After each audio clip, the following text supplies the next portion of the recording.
Summit গ্রুপের chairman Mohammad Aziz খান তার স্ত্রী ও মেয়ের নামে প্রায় ৭১১ কোটি টাকার অবৈধ সম্পদ এবং বিদেশে অর্থ পাচারের তথ্য পেয়েছে দুর্নীতি দমন কমিশন দুদক। প্রাথমিক অনুসন্ধানে তাদের আয়ের সাথে সম্পদের অসামঞ্জস্যতা ধরা পড়েছে। দুদকের মহাপরিচালক মোহাম্মদ আক্তার হোসেন রোববার এক সংবাদ সম্মেলনে এই তথ্য নিশ্চিত করেন। এর আগে আদালত দুদকের আবেদনের প্রেক্ষিতে আজিজ খান ও তার পরিবারের সদস্যদের ১৯১টি ব্যাংক অ্যাকাউন্ট এবং লুক্সেমবার্গে অবস্থিত শেয়ার জব্দের নির্দেশ দিয়েছিলেন। অ্যাকাউন্টগুলোতে প্রায় ৪২ কোটি টাকা ছিল।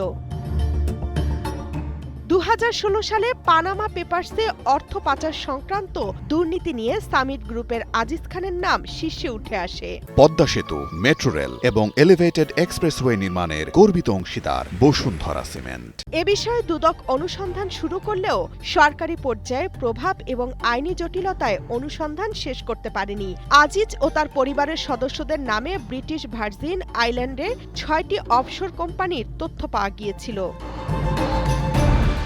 অভিযোগ রয়েছে, আওয়ামী লীগ শাসনামলে সরকারের সাথে রাজনৈতিক ঘনিষ্ঠতার কারণে সামিট গ্রুপ বিদ্যুৎ খাতে এত ব্যবসা করতে পেরেছে। পাচারের টাকায় সিঙ্গাপুরের শীর্ষ ধনীর তালিকায় রয়েছে আজিজ খানের নাম। তার ভাই অবসরপ্রাপ্ত লেফটেন্যান্ট কর্নেল ফারুক খান আওয়ামী লীগের সাবেক সংসদ সদস্য ও মন্ত্রী ছিলেন। ৫ আগস্ট ক্ষমতার পরিবর্তনের পর সম্প্রতি আজিজ খান বাংলাদেশের নাগরিকত্ব ত্যাগ করে সিঙ্গাপুরের নাগরিকত্ব গ্রহণ করেন।